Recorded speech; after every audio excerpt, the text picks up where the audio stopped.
ครับสวัสดีครับพี่น้องทุกท่านตัวเล็กๆเลยนะมาพูดถึงการเฮ็ดคลิปทำคลิปเลยนะ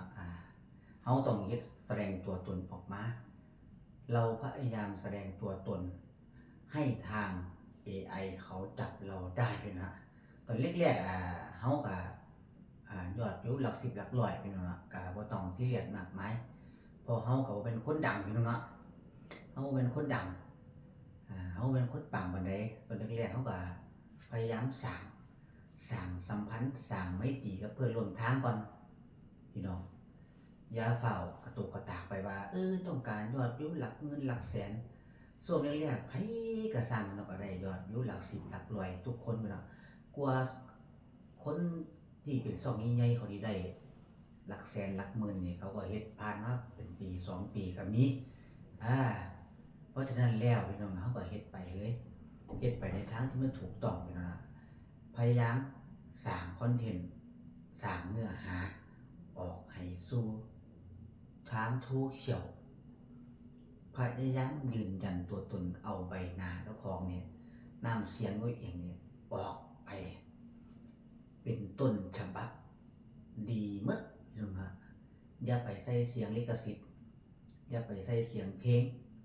อย่าไปใส่เสียงเพลงที่ดังๆแล้วก็เทศให้เฮาติดแดงติดเหลืองได้เพราะฉะนั้นแล้วการเฮ็ดคลิปก็สร้างคอนเทนต์ก็ดีเฮ็ดแบบใดบ่ได้ไปเฮ็ดหน้าตาแบบนี้เฮาก็บ่ต้องอายผู้ใดเพิ่นว่าถึงบ่มีคนเบิ่งหลักหมื่นหลักแสนแต่ว่าก็หมายความว่าเฮากล้าแสดงออกแน่นอนพี่น้องนี่แหละครับแนวทางที่ AI เพิ่นต้องการคนที่กล้าแสดงออกกล้าแสดงเว้าใบหน้าก็คือหน้าตาของเฮานี่พี่น้องเนาะออกไปทางโซเชียลยืนยันตัวตนแสดงตัวตนให้เขาเห็นว่าเฮากล้าเฮ็ดเฮากล้าสร้างเฮากล้าทำพี่น้องเนาะนี่ครับแนวทางต่างๆที่อาจารย์หลายท่านก็เคยบอกว่าพยายามลงคอนเทนต์ให้สม่ำเสมอถึงแม้เฮาสิได้ผู้ติดตามหลายก็ตามถ้าตราบใดที่เฮาบ่เฮ็ดคอนเทนต์เจ้าของมันก็บ่มีทางที่จะได้ยอดเหรียญยอดวิวเข้ามาหาเฮาแน่นอนพี่น้องเนาะพยายามกันลงคอนเทนต์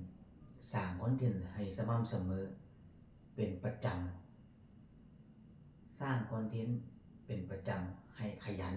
มันเพียรสร้างแล้วก็พยายามกดติดตามเพื่อนร่วมทางกัน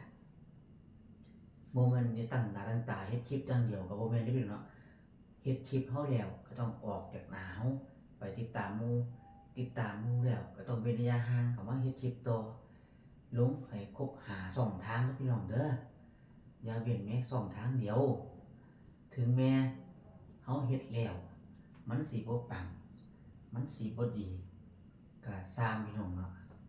สิ่งที่เฮาเฮ็ดไปแล้วขอให้เฮาภูมิใจในสิ่งที่เฮาเฮ็ดว่าเฮาเฮ็ดแล้วภูมิใจส่ำใด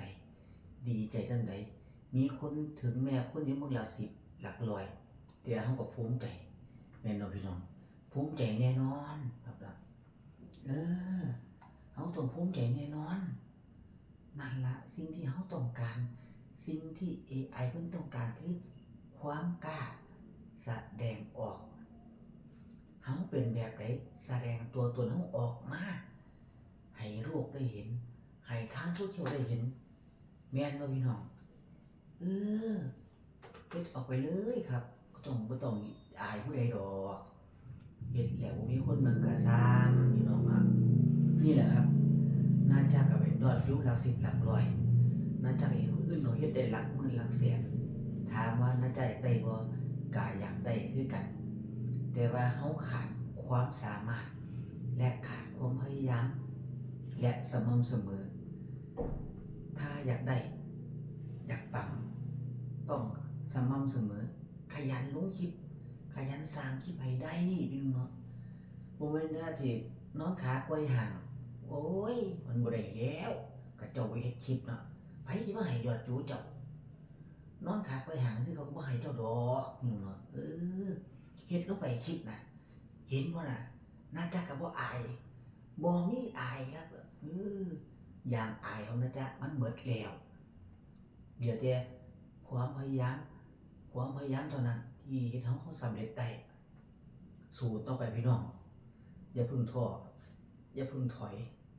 คือนะจ๊ะเนี่ยเฮ็ดออกมาใบหน้าคือหน้าต่างยืนยันตัวตนดีที่สุดนั่นล่ะพยายามเฮ็ดเด้อพี่น้องเด้อ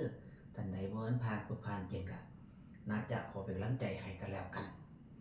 ถึงยอดวิวหลักสิบแต่ว่าความพยายามเฮาหลักล้านเฮาก็สู้คือเก่าหลักสิบหลักร้อยบ่เป็นหยังที่ใจเฮานี่ใจพอบ่กล้าพอบ่ที่จะเฮ็ดแบบนี้ที่จะยืนยันตัวตนแบบนี้ฝากไว้สำหรับวันนี้นะจ๊ะมาส่งกำลังใจให้พูดถึงการเฮ็ดคลิปพูดถึงกายเฮ็ดคลิปทำแบบใดเฮ็ดแบบใดที่จะปังได้เฮ็ดแบบใดก็ได้ขอให้สม่ำเสมอขอให้มีความพยายามขอให้มีความขยันปังตลอดเหรียญวิ่งเส้นวิ่ง